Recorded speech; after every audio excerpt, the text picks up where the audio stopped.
food and a handful of pills every morning. I've been a cardiac surgeon for over 20 years. I've opened chests. I've held human hearts in my hands. And I'm telling you, that picture is outdated. There are 3 things you can do in 10 minutes that your cardiologist probably never mentioned. They're backed by clinical research. They cost nothing. And after 60, they work better than most standard treatments. Stay with me, because what I'm about to show you changes everything. By the time you're reading a number on that cuff, 140, 150, 160, the damage has already been happening for years, quietly, without a single symptom. High blood pressure doesn't hurt. It doesn't announce itself. It just works in the background, putting pressure on your artery walls every single minute of every single day. And over time, that wears things down. The heart, the kidneys, the brain. That's why we call it the silent killer. And it's not just a catchy phrase. It's literally what happens. Now here's the part that frustrates me as a surgeon. We've been treating this problem backwards. A patient comes in with high blood pressure. What happens? They get a prescription, maybe 2, and they're sent home with the message: take these, watch your salt, try to walk more. That's it. No one sits down and explains what's actually happening inside their arteries. No one shows them what they can do about it in 10 minutes a day. And the pills, they help. I'm not against medication, please hear me on that. But pills manage the number. They don't fix the underlying problem. They don't restore flexibility to stiffen arteries. They don't train your nervous system to calm itself down. That requires something different. Here's what changes after 60 that makes this so important. Your arteries naturally lose elasticity as you age. Think of them like a garden hose. A new hose is flexible. It bends, it stretches, it handles pressure easily. An old hose gets rigid, brittle. The same amount of water creates far more pressure inside it. That's exactly what happens to your blood vessels over decades. And standard advice: walk 30 minutes, eat less salt. It's not wrong, but it's not enough. Not after 60. Your body needs something more targeted, more precise. That's what the next 10 minutes are about. Let me explain what's actually happening inside your body, because once you understand it, everything else makes sense. Your artery walls are made of smooth muscle and elastic tissue. When you're young, that tissue is supple. It expands when your heart pumps blood, then snaps back, like a rubber band. But after decades of use, and especially after 60, that elasticity starts to go. The walls thicken, they stiffen. And a stiffer artery means higher pressure, full stop. Now here's what most people don't know. Regular cardio, walking, cycling, even swimming, is great for your heart. But it doesn't directly target arterial stiffness. It gets your heart pumping faster, yes. But it doesn't specifically force those artery walls to relax and expand the way we need them to. So what does? That's where most cardiologists stop short. And that's exactly where this protocol begins. Have you ever wondered why 2 people the same age can have completely different blood pressure readings? Same diet, same weight, same lifestyle? The answer is almost always in the arteries. Their flexibility, their responsiveness. And the good news is, that's something you can actually train. Here's the thing about isometric exercises. They look like nothing. You're not running, you're not jumping, you're barely moving. A wall sit, a plank, holding still while your muscles work hard underneath. And yet the research on these is remarkable. A 2023 analysis published in the British Journal of Sports Medicine looked at different types of exercise and their effect on blood pressure. Isometric exercises came out on top, above cardio, above weight training, above everything else. For people over 60 with elevated blood pressure, regular isometric training reduced systolic pressure by an average of 10 points. 10 points. That's the equivalent of adding a second blood pressure medication for many patients. How does it work? Here's the mechanism. When you hold a wall sit or a plank, your muscles contract hard and stay contracted. That temporarily restricts blood flow. And then, when you release, your blood vessels suddenly flood with blood. They expand rapidly, and over time, that repeated expand and release cycle actually retrains your artery walls to be more flexible, more responsive. It's like physiotherapy for your vascular system. So here's the protocol. 6 minutes total. You can split it however works for you. 2 minutes of wall sit. Slide your back down a wall until your thighs are parallel to the floor. Hold. Breathe normally. Don't hold your breath. Then 2 minutes of plank. Forearms on the floor. Body straight. Core engaged. Then finish with 2 more minutes of wall sit. That's it. 6 minutes. No equipment, no gym. You can do this in your living room in your pajamas. Now, and this is important, if you're new to this, start with 30 seconds each and build up slowly. Listen to your body. If you feel chest pain or dizziness, stop immediately and speak to your doctor. But for most people over 60, this is completely safe and extraordinarily effective. And if you want the full written protocol, exact timing, rest periods, a daily tracking sheet, I've put it all together in one place. The blood pressure guide is linked in the description and in my profile. I understand it's hard to remember everything from a video. This guide puts it all in your hands. All right, 6 minutes of isometrics done. Now we move to something that looks even simpler and works even deeper. 2 minutes of controlled breathing. Dr. Atowale, breathing? Really? Bear with me, because this isn't yoga class breathing. This is targeted neuroscience. And when you understand what's happening, you'll never skip this part. Your body has 2 modes. Fight or flight. That's your sympathetic nervous system. Accelerator pedal. Heart rate up, blood pressure up, vessels constrict, and rest and digest. That's your parasympathetic nervous system. Brake pedal. Heart rate down, blood pressure down, vessels relax. Most people over 60 with high blood pressure are stuck with their foot on the accelerator. Even at rest, even while sitting quietly watching television, their nervous system never fully switches off. And that constant low-level activation keeps blood pressure elevated around the clock. The vagus nerve is the direct line to that brake pedal. It runs from your brain all the way down through your chest and into your abdomen. And here's the remarkable thing. You can stimulate it deliberately with your breath. Here's how. Inhale through your nose for 5 seconds. Exhale through your mouth for 5 seconds. That's 1 cycle. 6 cycles per minute. Do that for 2 minutes straight while sitting quietly with your eyes closed. This specific rhythm, 6 breaths per minute, is called resonance breathing. And it's not arbitrary. At exactly this frequency, your heart rate and your blood pressure oscillate in perfect synchrony with your breath. Your vagus nerve fires. Your parasympathetic system activates. Your vessels dilate. Your heart slows. Studies have shown that just 8 weeks of daily resonance breathing can reduce systolic blood pressure by 8 to 10 points, comparable to medication, done in 2 minutes, sitting in a chair, and the effects stack on top of the isometrics you just finished. Your arteries are already more relaxed from the wall sits and planks. Now your nervous system catches up. The two work together. That's the whole point of sequencing them this way. One question I get all the time. Can I do this lying down? Yes, but sitting upright works better. It keeps your diaphragm free and your vagus nerve engagement stronger. Try it in a chair, feet flat on the floor, hands resting on your thighs. Eyes closed. 5 seconds in, 5 seconds out. 2 minutes. That's all. Now we're in the final 2 minutes of the protocol. And this is the part that surprises people the most. You're going to drink water, but not the way you normally drink it. Here's something most people don't connect. Dehydration and high blood pressure are directly linked. When your body doesn't have enough fluid, your blood becomes more concentrated, thicker. Your blood vessels compensate by narrowing to maintain circulation, and narrower vessels mean higher pressure, every time. Now after 60, this problem gets worse. Your thirst mechanism becomes less reliable. You can be significantly dehydrated and not feel thirsty at all, which means millions of older adults are walking around chronically underhydrated and wondering why their numbers won't budge. But here's where it gets interesting. It's not just about how much you drink. It's about how you drink it. Gulping water quickly activates your sympathetic nervous system, the accelerator. It's a mild stress response.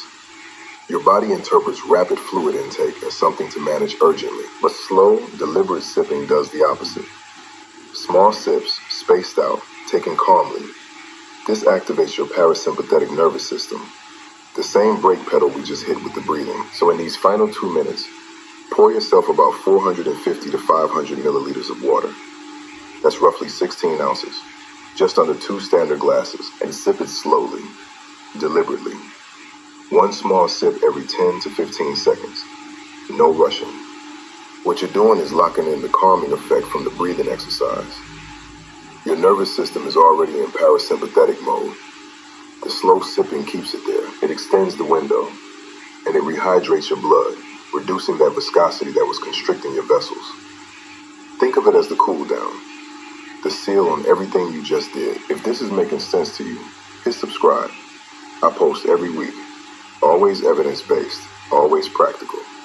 No fluff, just the information your body actually needs. Here's the truth about health habits. The protocol doesn't matter if you don't do it consistently.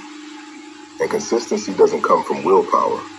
It comes from design. The single most effective strategy for making this routine stick is called habit stacking. You attach a new behavior to something you already do automatically, every single day without thinking. So here's what I recommend. Pick one anchor, something you do every morning without fail. Brushing your teeth, making coffee, sitting down for breakfast. The moment that thing is done, you go straight into your 10 minutes. No decision required. No motivation needed. The anchor triggers the protocol automatically. This works because your brain doesn't treat it as a new habit. It treats it as an extension of something familiar, and that dramatically reduces the friction that kills most good intentions by day 4. The second thing, track it visually. Get a simple paper calendar. Hang it somewhere you'll see it every morning. After each completed session, draw an X. After 7 days, you have a chain. And the psychology here is powerful. You genuinely don't want to break the chain. It becomes its own motivation. And one more thing, if 10 minutes feels like too much at the start, begin with 5. 2 minutes of wall sit, 2 minutes of breathing, 1 minute of slow sipping. A reduced version still delivers real benefit. And starting small beats not starting at all. Every time. I want to be straight with you here, because there's a lot of noise online about natural approaches to blood pressure. So let me tell you exactly what the evidence shows and what it doesn't. Isometric exercise and blood pressure. This is one of the most robust findings in recent cardiovascular research. That 2023 British Journal of Sports Medicine meta-analysis covered over 200 studies. The conclusion was clear. Isometric training produces the largest reductions in both systolic and diastolic blood pressure of any exercise type, particularly in older adults. That's not a small study. That's the best available evidence we have right now. Resonance breathing. The research here is strong and growing. Multiple randomized controlled trials have shown meaningful reductions in blood pressure with consistent practice. The vagus nerve connection is well established in neuroscience. This is not alternative medicine. This is physiology, hydration, and blood pressure. The link is documented and consistent across studies. Chronic mild dehydration raises blood pressure. Adequate hydration reduces it. The slow sipping protocol, specifically, the parasympathetic activation piece, is supported by research into vagal tone. Solid science. What does the research not show? That any of this replaces medication in people with severely elevated blood pressure. If your numbers are dangerously high, above 160 systolic, this protocol is a complement to treatment, not a substitute. Please work with your doctor. That part is non-negotiable. But for the majority of people over 60 with mildly to moderately elevated pressure, this is exactly the kind of targeted lifestyle approach that can genuinely move the needle, and in some cases, move it dramatically. I've seen people try this protocol, give it 3 weeks, and then tell me it didn't work. And almost every time, when I ask them to walk me through what they were doing, I find the same mistakes. Let me save you the frustration. Mistake number 1, holding your breath during isometrics. This is the most common one, and it completely undermines the whole point. When you hold your breath during a wall sit or plank, your blood pressure shoots up temporarily instead of down. Breathe normally throughout, in and out, steady and relaxed. If you can't breathe normally, you're working too hard. Reduce the intensity. Mistake number 2, rushing the breathing exercise. 5 seconds in, 5 seconds out. I've watched people do 3 seconds in, 2 seconds out, fidget, open their eyes, check their phone. That's not resonance breathing. That's just sitting. The specific 6 breaths per minute rhythm is what activates the vagal response. If you rush it, you lose the mechanism entirely. Set a timer. Commit to the 2 minutes fully. Eyes closed, phone face down. Mistake number 3, gulping the water. I know it sounds minor, but if you finish a breathing exercise in a calm parasympathetic state and then throw back a full glass of water in 10 seconds, you've partially canceled the effect. Small sips, slow pace. The water is the cool down, not the finish line. Mistake number 4, doing too much too soon. This one is particularly important for people over 60. Enthusiasm is wonderful, but jumping straight to 2-minute wall sits when your legs aren't used to it leads to soreness, discouragement, and quitting. Start where you are. 30 seconds is a legitimate starting point. Build by 15 seconds each week. Your body will adapt. Give it time. Mistake number 5, skipping days and calling it failure. You will miss a day. Life happens. The protocol breaks down for a week because you travel or you're unwell. That is not failure. That is normal. The only failure is deciding that a missed week means the whole thing is over. It doesn't. You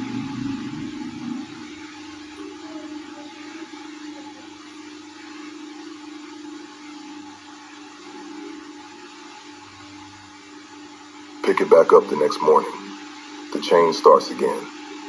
Your arteries don't forget the progress you've already made. Here's what I want you to really sit with for a moment. You just learned a 10-minute protocol that targets 3 separate mechanisms of high blood pressure simultaneously. Arterial stiffness, nervous system dysregulation, chronic dehydration. 3 root causes. 10 minutes, every single morning. And here's what shocks most of my patients when I explain this. Pharmaceutical companies spend billions of dollars developing drugs that target one of those mechanisms. 1. A calcium channel blocker works on vessel tension. An ACE inhibitor works on fluid regulation. A beta blocker works on heart rate. Each one is a single tool aimed at a single target. And yet we hand people a prescription and call it a complete solution. This protocol hits all 3 at once, naturally, with 0 side effects, 0 cost, and it comes.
Compounds over time, meaning the longer you do it, the stronger the effect becomes.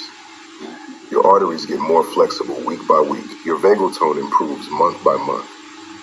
Your hydration baseline stabilizes. The numbers on that cuff don't just drop, they stay down. I've been a cardiac surgeon for over 20 years. I've seen what happens when blood pressure goes unmanaged for decades. The strokes, the heart failures, the kidneys shutting down. I've held the consequences of neglect in my hands in the operating theater, and I can tell you with absolute certainty, the 10 minutes you spend on this every morning are worth more than you can possibly imagine right now. This is not about avoiding medication. This is about giving your body every possible advantage. This is about being proactive instead of reactive. This is about showing up for yourself at 60, at 70, at 80, with the same intention and discipline that built everything else in your life. Your arteries are not done. Your nervous system is not done. Your body still responds. It still adapts. It still heals, but only if you give it the right signals. Starting tomorrow morning, 10 minutes, that's the investment. The return is years. So let's bring it all together. 10 minutes, 3 steps, every morning. Minutes 0 to 6, isometric exercises. Wall sit and plank. Hold, breathe, release. You're retraining your artery walls to be flexible and responsive again. 6 minutes total. Start with 30 seconds if you need to. Build from there. Minutes 6 to 8, resonance breathing. 5 seconds in through your nose. 5 seconds out through your mouth. Eyes closed, sitting quietly. 2 minutes. You're activating your vagus nerve and switching your nervous system from accelerator to brake. Minutes 8 to 10, slow sipping. 450 to 500 milliliters of water. Small sips, deliberate pace. You're rehydrating your blood, reducing vessel constriction, and locking in the calm your breathing just created. Stack it onto something you already do every morning. Track it on the calendar. Start smaller than you think you need to, and give it 6 weeks before you judge your results. Which of these 3 steps surprises you the most? The isometrics, the breathing, or the way you drink water? Let me know in the comments. I read every single one. And if someone in your life is dealing with high blood pressure, share this video with them. It might be the most useful 10 minutes they spend this week. I don't run ads. I don't push supplements. I don't take brand deals. What keeps this channel going is people like you. If you believe that evidence-based medicine should be accessible to everyone, subscribe and consider becoming a sponsor. Take care of yourself. Be consistent. And remember, everything you do with your body is a conversation. Start talking to it differently, starting tomorrow morning. And before making any changes to your health routine, especially if you're on medication, please speak with your own doctor first. That's not a disclaimer.